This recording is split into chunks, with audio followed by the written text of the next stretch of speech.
بسم الله الرحمن الرحيم.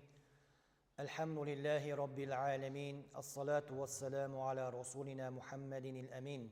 إن الحمد لله نحمده ونستعينه ونستغفره ونعوذ بالله من شرور أنفسنا ومن سيئات أعمالنا. من يهده الله فلا مضل له ومن يضلله فلا هادي له.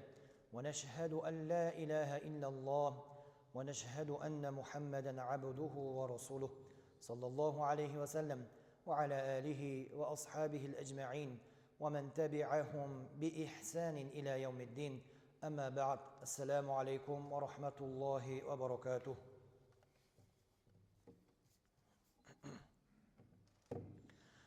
Allah subhanahu va taologa hamd va sanolarimiz, payg'ambarimiz sollallohu alayhi va sallamga salovat va durudlarimiz. Mana bugun Ramazonning 2-jumasida Alloh qodir qilguncha dunyoviy ishlarimizdan xoli bo'lib, o'zining bayti tomon qadamlar ranjida qilib, baytida jamlanib turmoqda ekanmiz. Bu ne'matni shukronasini albatta ado qilish kerak. Allohimdan so'raymizki, bu ne'matlarni shukronasini ado etishni o'zi bizlarga oson aylasin. O'zi bizlarga o'rgatsin, qalbimizni shunga mo'il aylasin. Allohumma lakal hamd kama yanbaghi li jalali wajhika va li'azimi sultonik. Allohim, sening ulug'liging qadar senga hamdlar bo'lsin. Bugungi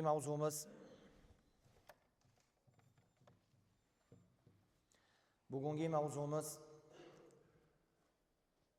mana bu idoramiz tomonidan zakot va fitr sadaqasi bu moliyaviy ibodat ekanligini bir eslatish borasida ekan. Albatta azizlar, Allohimiz Robbul alamin insonlarga turli xil ibodatlarni farz qilgan. Ba'zilari faqat jismoniy ibodat bo'lsa, ba'zisi ruhiy ibodat bo'lsa, ba'zisi moliyaviy ibodat va ba'zisi esa barchasini o'ziga jamlagan ibodat. Turli xil ibodat. Mana namoz o'qiymiz, jismoniy ibodat, ham ruhiy ibodat. Allohni zikr qilamiz, ruhiy ibodat. Yoki mana moliyaviy ibodat bo'lmish ushbu zakot. Alloh bizlarga mol ne'matini bergan, dunyo ne'matini bergan, davlat ne'matini bergan. O'sha mollarimiz, dunyoyimiz, topgan halol davlatimizdan o'zining yo'lida, o'zini rozi qilib, o'zi uchun deymiz, aslida insonlar uchun. Robbul alamin o'zi uchun deb aytgan narsalar o'zi aslida insonlar uchun. O'zimizni qavm qarindoshimiz, yo'ri birodarimiz, qo'ni qo'shnimiz, ya'ni o'zimizga o'xshagan bir insonni qiyinchiligini yengillashtirgan bo'lamiz. Buni Alloh taolo o'zining roziligi, o'zining yo'lida qilingan sadaqa, o'zining yo'liga berilgan zakot deb ta'riflamoqda. Bu juda katta ne'mat. Robbul alaminga hech narsa kerak emas vaholanki. Shunday bo'lsa ham insonlarning o'rtasini isloh qilish uchun ba'zi bir narsalarni farz qilgan, ba'zi bir narsalarni buyurgan va ba'zi bir narsalardan qaytargan. Buyurganlarini Allohni rozi qiladi, Allohni xursand qiladi degan. Qaytarganlarni esa Allohning g'azabini keltiradi, Allohni gunohiga, musibatiga sabab bo'ladi deb ogohlantirgan. Vaholanki buyrug'ida ham, qaytarig'ida ham Allohga hech qanday foyda ham, zarar ham yo'q. Hammasi o'ylab qaralsa, insonlar uchun foydali, insonlar uchun zararli. O'zimiz uchun ya'ni. O'zimizga kerakli bo'lgan narsalarni farz qilgan, buyurgan, o'zimizga kerak bo'lmagan, aksincha zarar bo'lgan narsalardan esa Alloh qaytargan va uni qilgan insonni gunohkor deb e'lon qilgan. Bu Robbul alaminning nizomi. Bu Alloh subhanahu va taoloning bizga buyurgan yo'li. Bu islom dini. Bu bizni ko'zimizni quvonchi bo'lgan, qalbimizni sururi bo'lgan, dunyo va oxiratda najot topishimizga sabab bo'lgan yo'l islom dini azizlar. Albatta azizlar, zakot haqida gaplashadigan bo'lsa, bu har yili aytiladi, har yili takrorlanadi va yana eslatiladi. Chunki ko'p insonlar Ramazon oyi munosabati bilan Ramazonda qilingan amallar ko'p miqdorda savob berilishi umidida zakotlarini Ramazonga moslab, Ramazonni kutib Ramazonga beradilar. Boshqa oyda berilmaydimi? Yo'q, beriladi. Moli nisobga yetdimi, zakot farz bo'ldimi, qachon bo'lmasin beriladi. Lekin ko'pchilik Ramazonni kutadi. Ramazonni o'sha bir amal, agar bir farz amalni bajarsa 70 marotaba farzni qilgandek va'dalar berilgani uchun. Aslida qolgan oylarda ham beriladi, qolgan oylarda ham zakot beruvchi, zakot farz bo'lgan insonlar kambag'allarga o'zlarining mollaridan zakotni yetkazadilar. Demak, zakot ham xuddi ro'za farz bo'lgan yil, Ramazonning hijratning 2-yili farz bo'lgan. Zakot nima degani o'zi? Zakot bu poklik, ko'payish, baraka ma'nolarini anglatadi. Shar'iy istilohda esa muayyan moldan, ya'ni ma'lum bir moldan Alloh belgilagan miqdorni u zot ko'rsatgan toifalarga mulk qilib berishga zakot deyiladi. Ya'ni zakot berish uchun ma'lum mol bo'lish kerak. Muayyan miqdorga yetish kerak. Zakot farz bo'lish kerak. Va kimga beriladi? Buni ham Alloh taolo o'zi o'rgatgan. Kimlarga berishni toifalarga bo'lib aytib qo'ygan oyatida. Qur'oni Karimni qo'lga olamiz, tafsirlarni qo'lga olamiz va o'sha insonlar kim ekanligi, nima uchun o'sha insonlar ekanligini tafsirlarda ulamolarimiz batafsil bayonini berganlar. Suhbatimiz uzun bo'lmasligi uchun hozir bundan cheklanamiz. Buni o'zlaringizga havola qilamiz. Kimga dini qiziq bo'lsa, kimga dini qiziq bo'lib, dinimni o'rganaman desa, marhamat, o'rgansin, hech kim qo'lidan ushlagan emas. Kitoblar tayyor, tafsirlar tayyor. Xohlasak o'zbek zabonida, xohlasak rus zabonida, xohlasak tojik zabonida, xohlagan tilimizda bor. Balki boshqa tillarda ham tarjimalar bor. Faqat qiziqish, faqat ozgina harakat, intilish kerak, xolos. Qiziqadigan insonlar albatta qo'liga kitob oladi. Qur'oni Karimni eshityapmiz, tinglayapmiz. Kunduzlari ro'zador bo'lyapmiz. Kechalari qiyomul laylarda qo'im bo'lyapmiz. Albatta bu kuch, mashaqqatni talab qiladi. Albatta inson charchaydi. Albatta inson horib qoladi. Bu tabiiy albatta. Lekin unutmaylikki, bu charchoqlar abadiy emas. Bu charchoqlar vaqtincha. Bu kechasi qiyomul layni eshitib mudroq tutishimiz yoki kunduzi ro'zador bo'lib yana masjidlarga qadam qo'yib, yana ibodatlarda shoshilishdan paydo bo'ladigan charchoqlarimiz bular abadiy emas, azizlar, unutmaylik. Bular vaqtincha. Lekini bor. Mana shu charchoqlar tufayli, mana shu qilingan horishimiz tufayli va unga sabr qilishimiz evaziga olingan ajru savoblar va o'sha ajru savoblar tufayli beriladigan jannat inshaalloh abadiy do'stlar. Charchoq abadiy emas, lekin charchoq tufayli, hordiq tufayli, bir horishimiz tufayli qo'lga kiritadigan savoblarimiz va o'sha savoblar evaziga Allohning karami bilan bizga beriladigan jannat abadiy. Yana unutmaylikki, mana shu ibodatlar o'rniga, qiyomul laylarning o'rnida yoki mana juma kuni jumaga qatnashish o'rniga bir gunoh va ma'siyat, bir yomonlik yo'lida ham bo'lishligimiz mumkin edi. Aksincha dam olib yotishimiz mumkin edi. Lazzatlanishimiz mumkin edi. Alloh asrasin, endi haromdan bo'lishi ham mumkin edi. Unutmaylikki, o'sha lazzatlar ham, o'sha haromdan olinadigan lazzatlar ham abadiy emas. Ular ham vaqtincha. Ular ham ozgina muddat lazzat, ozgina muddat rohat. Lekin unutmaylikki, o'sha gunoh tufayli, ma'siyat tufayli, Allohning g'azabini keltiradigan yo'l tufayli olinadigan rohat, mazzat, lazzat ozgina bo'lsa ham, lekin uning gunohi, uning musibati, o'sha gunoh tufayli, o'sha musibat, o'sha balo tufayli beriladigan do'zax ham Alloh asrasin abadiy bo'lishligi mumkin. Qaranglar azizlar, mashaqqat ko'p emas, ozgina. Uning savobi, uning jannati abadiy. Lekin gunoh ham, lazzati ham ko'p emas, ozgina.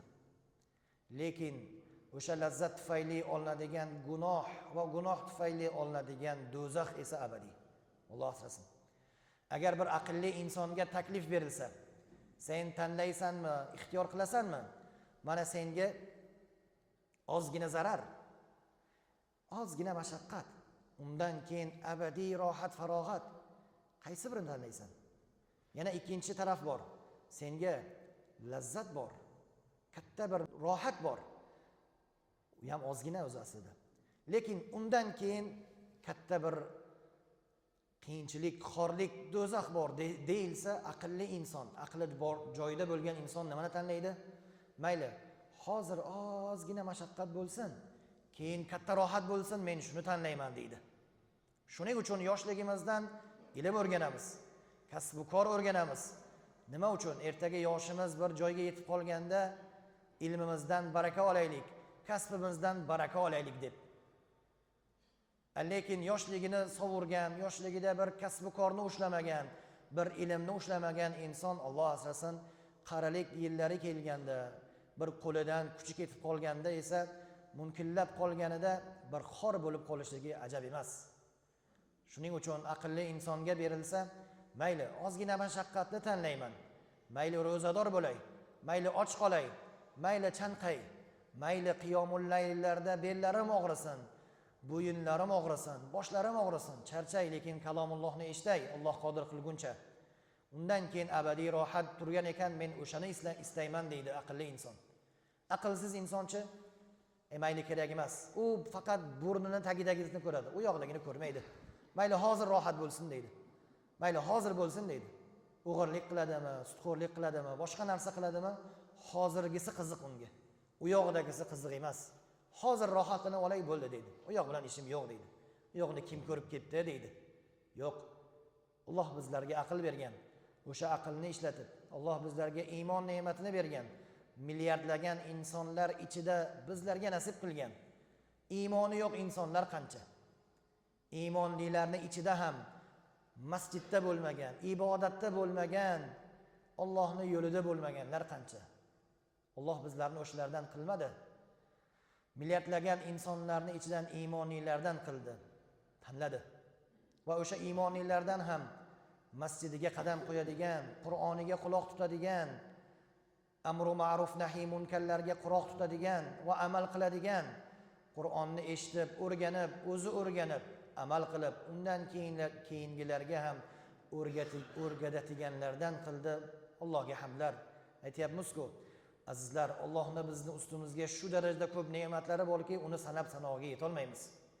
Allohimizdan so'raymiz, bularning ne'matini, bu ne'matlarni shukronasini ado qilishni ham bizlarga o'rgatsin, bizlarga nasib aylasin, qalbimizni o'nglasin, amallarimizni solih bo'lishligini Allohim nasib aylasin.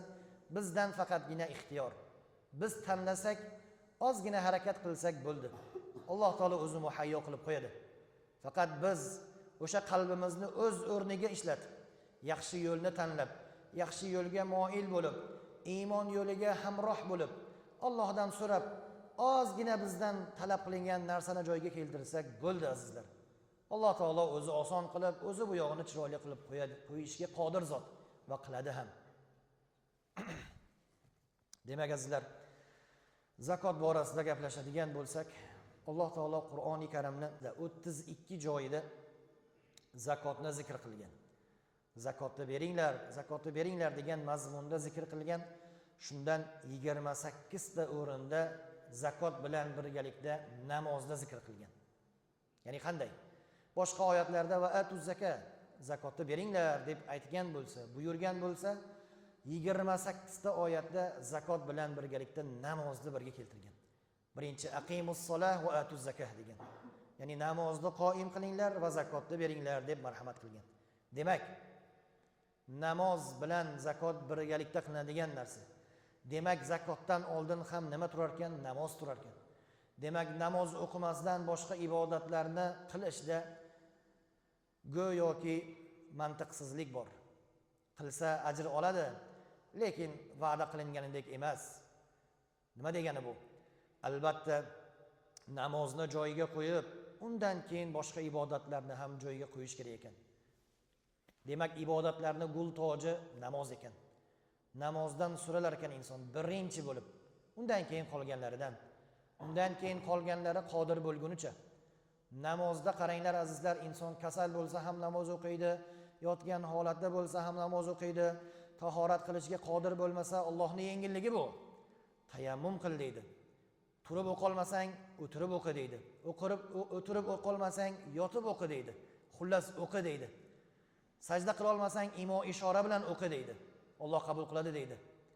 Namozda ya'ni deyarli o'rin yo'q. Namozda deyarli bahona yo'q. Shu darajada Alloh yengillab qo'ygan. Kasalman, tahorat qila olmayman, tayammum qil deydi. Tura olmayman, o'tir deydi. O'tira olmayman, yot deydi, yotib o'qi deydi. Boshimni qimirlata olmayman, ko'zing bilan o'qi deydi kerak bo'lsa. Ya'ni qarang, namozda o'rin yo'q, bahona yo'q. Lekin qolgan ibodatlardachi ma'lum sabablar yuzaga kelgandan keyin farz bo'ladi. Xuddi shuningdek bu zakot ham boy insonga farz. Ya'ni molun miqdori, dunyosi ma'lum bir nisobga yetganda Alloh farz qiladi. Va shuni ham Alloh taolo eslatmoqdaki, namoz bilan birgalikda haj bo'ladimi? Namoz bilan birgalikda. Ro'za bo'ladimi? Namoz bilan birgalikda.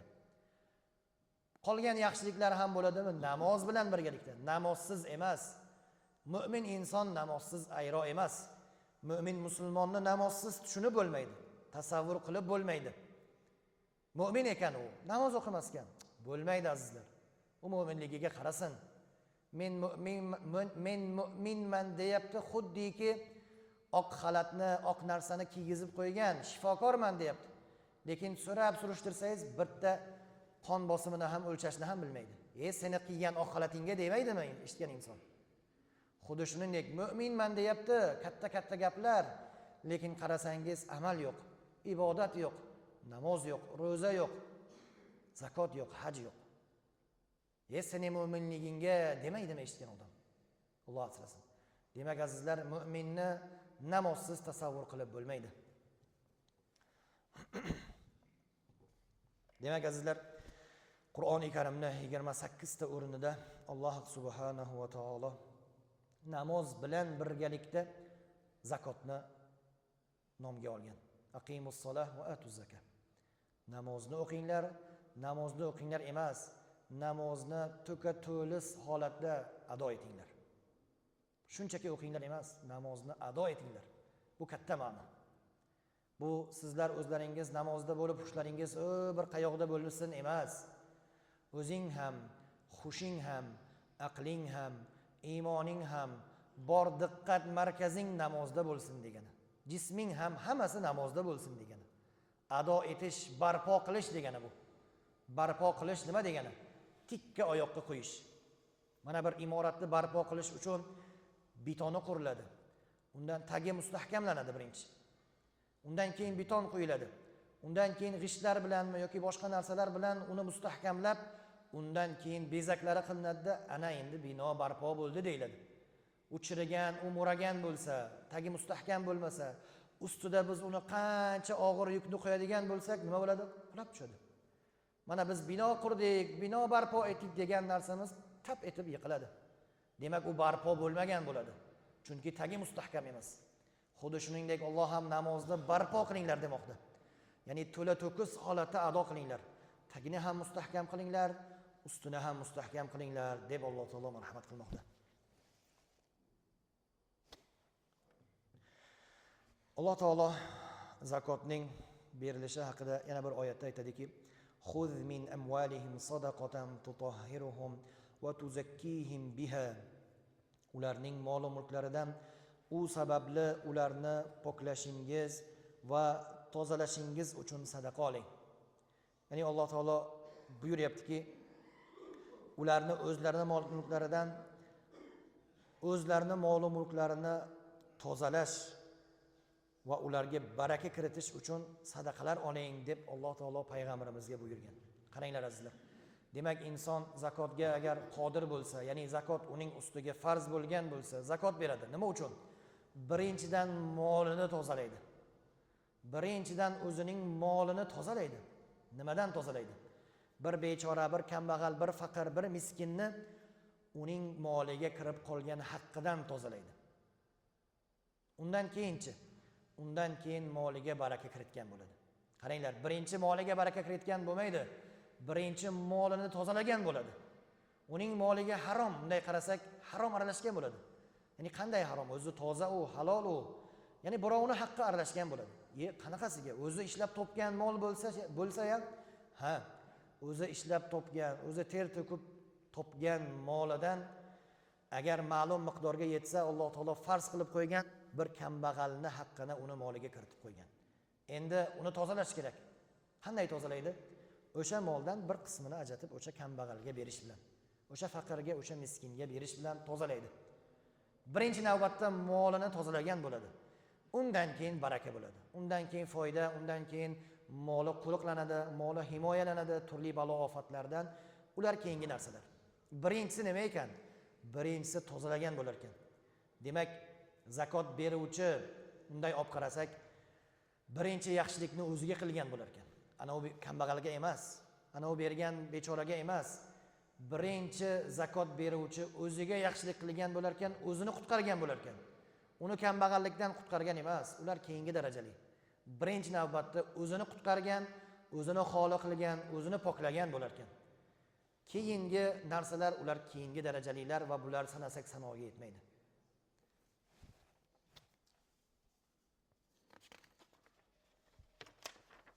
Payg'ambarimiz alayhissalatu vassalomning hadislariga quloq tutamiz. Rasul alayhissalom aytgan ekanlarki, "Iza addayta zakata malik faqad qadayta ma alayk." Qachon molingning zakotini ado qilsang, albatta zimmangdagi burchingni bajaribsan deb marhamat qilgan ekanlar. Qaranglar, demak zimmadagi burch ekan bu. Demak vazifamiz ekan. Zakot shunchaki xayriya emas, shunchaki bir yaxshilik emas, balki Alloh unga buyurgan, balki farz bo'lib qolgan, ya'ni majburiyat. Zakot shunchaki xayriya emas ekan. Nima degani bu?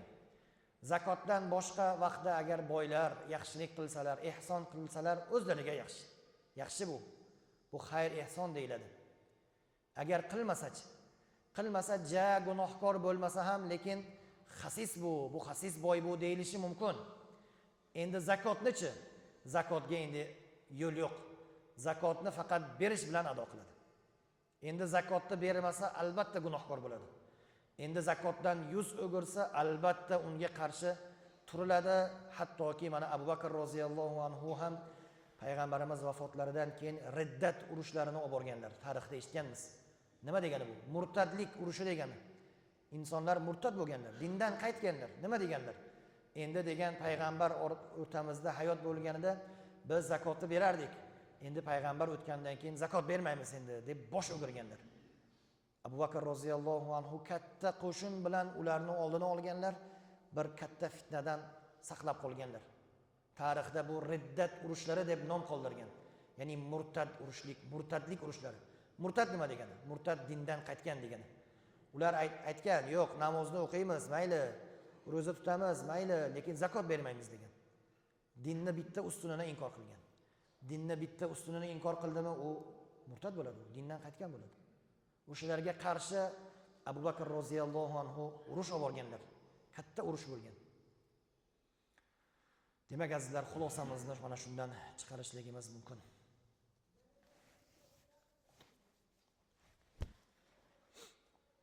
Va yana bir navbatdagi hadisga quloq tutamizki, payg'ambarimiz aytganlarki, mollaringizni zakot berishlik bilan saqlanglar, kasallaringizni sadaqa berishlik bilan davolanglar va turli balo ofatlarga duoni hozirlanglar. Qaranglar azizlar, katta qoida. Mollaringizni zakot berish bilan saqlanglar. Qo'rg'on qilinglar. Mol dunyo egasimisiz, o'sha mol dunyoyingizga bir talofat, bir balo, bir ofat kelishligini xohlamaysizmi?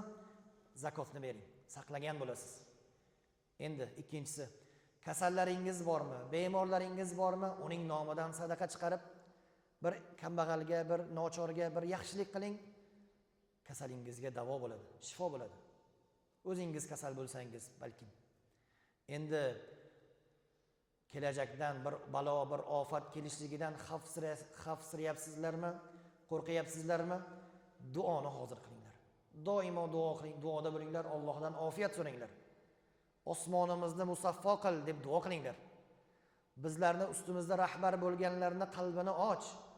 Allohim ularni qalbiga rahmni sol, yaxshiliklariga baraka bergin deb duo qilinglar. Duo bilan inson baloyi ofatdan o'zini saqlagan bo'ladi. Mana shunday deb duo qilsa ba'zi insonlar chiqadi. Faqat topgan gapi shu. Faqat topgan gapi shu. Musaffo osmonni so'raydi, boshqa narsani so'raydi. Azizlar, agar tinch bo'lmasak, mana bunday masjidlarga jamlangan bo'larmidik? Xatmi Qur'onlar o'tkazgan bo'larmidik? Yoki ba'zida guvohi bo'lyapmiz, mana tashqarilarda ma'lum tashkilot xodimlarimiz insonlarni ipidan ignasigacha tekshirib o'tkazyaptilar. Ba'zilarga tabiiyki bu yoqmayapti, yoqmaydi ham. Iloj qancha? Mana shunday qilmasa bo'lmayapti-ku axir. Dunyoning notinchligini, bo'lib ham musulmon yurtlarning notinchligini ko'ryapmiz-ku. Shuning uchun bu ishlarni ham to'g'ri tushunaylik azizlar. Bular ham biz va sizni yaxshiligimiz uchun bir qilingan reja, yaxshiligimizni o'ylab qilingan narsa bu ham. Shunday ekanmi, ertaroq harakatimizni ko'raylik. Ertaroq iftorlikdan turaylik. Tahoratimizni olaylik. Masjid sari qadam qo'yib kelaylik. Mashinalarni qo'ymayaptimi? Piyoda kelaylik.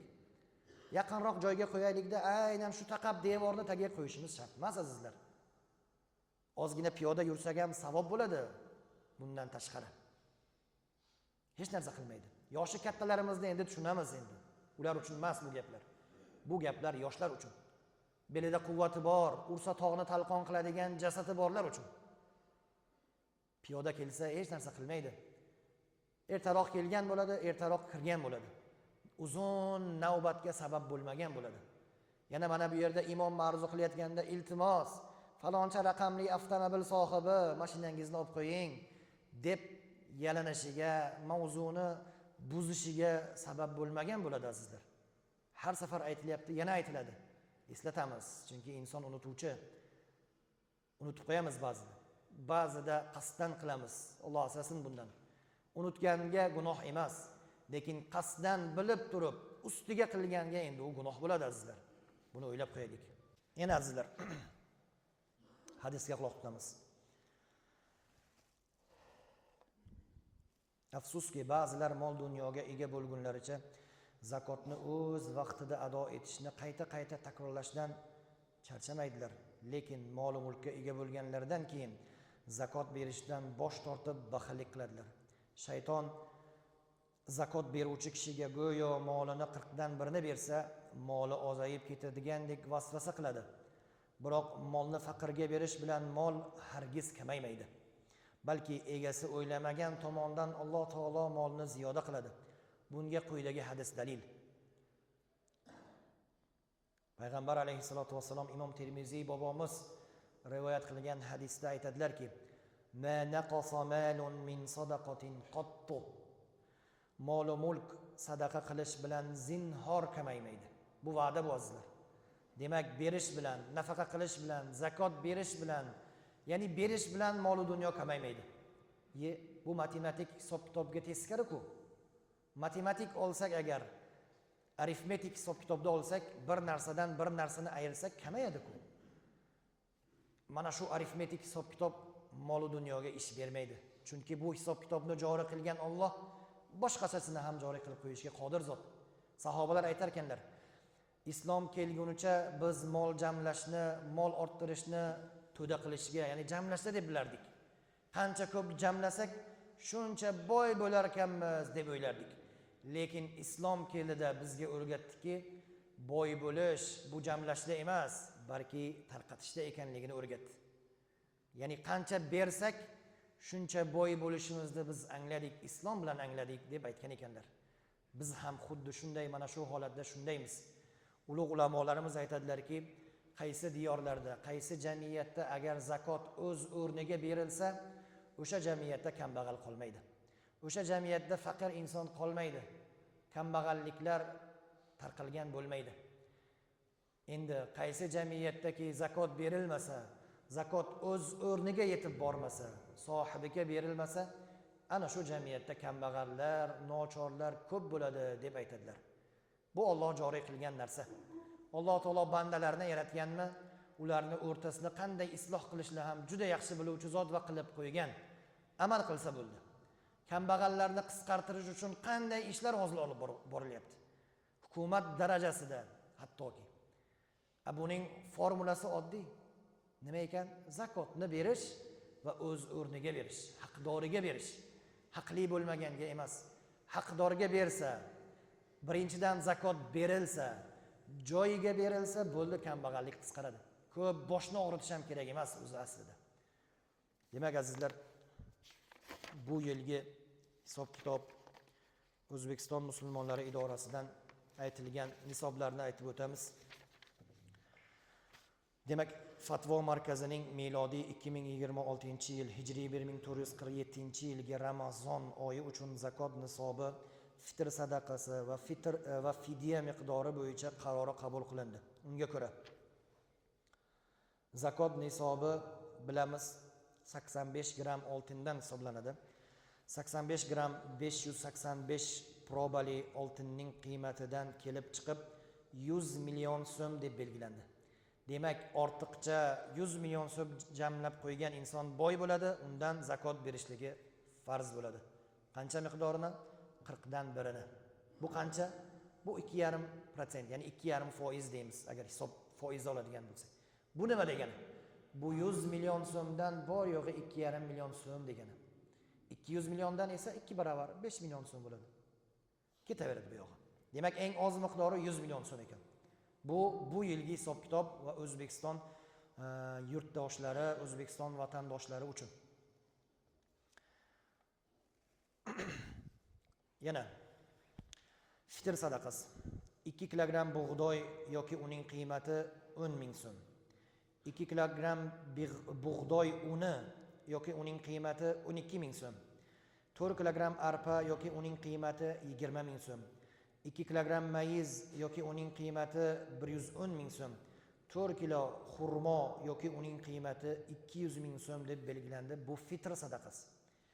Eng qo'li yetadigan inson eng balandini tanlaydida, har bir oilasidagi insonlar uchun balog'atga yetgan, balog'atga yetmagan, farzandi hali tug'iladigan, onasining qornida bor bo'lgan farzandi o'rnidan ham fitr sadaqasi ajratadi. Bu zakot beradigan insonlarga vojib. Agar qilmasa gunohkor bo'ladi degani. Zakot bera olmaydigan insonlarchi? Ular bersa ham savob beradi, ular ham. Bersa juda a'lo. Qaysi miqdordan beradi? Endi o'ziga havola. Xohlasa eng qimmati o'sha 200 ming so'mdan o'ziga o'lchab olsin, har bir kishidan 200 ming so'mdan ajratsin. Xohlasa himmatiga qarab eng ozi 10 ming so'mdan ajratsin yoki 12 ming so'mdan ajratib, har bir kishiga kishi boshidan 12 ming so'mdan hisoblab fitr sadaqani bersin. Endi kimga bersin? Bir insonga mulk qilib beriladigan narsalar bular. Bular bir jamg'armaga, tashkilotga beriladigan narsa emas. Shaxsga berilishi kerak. Shuning uchun diqqat qilib berish kerak. Zakot beradigan inson ham, fitr sadaqasini beradigan, fidyani ham beradigan inson o'ylab, ko'rib beradigan insonini yaxshilab tanib olib, uni bir qidirib, haqiqatda ehtiyojmanmi, shu zakot olishga loyiqmi, fitrni olishga loyiqmi deb berish kerak. Men sizga falonchaga berib qo'ying emas. O'zi borsin, o'zi aniqlasin, bersin.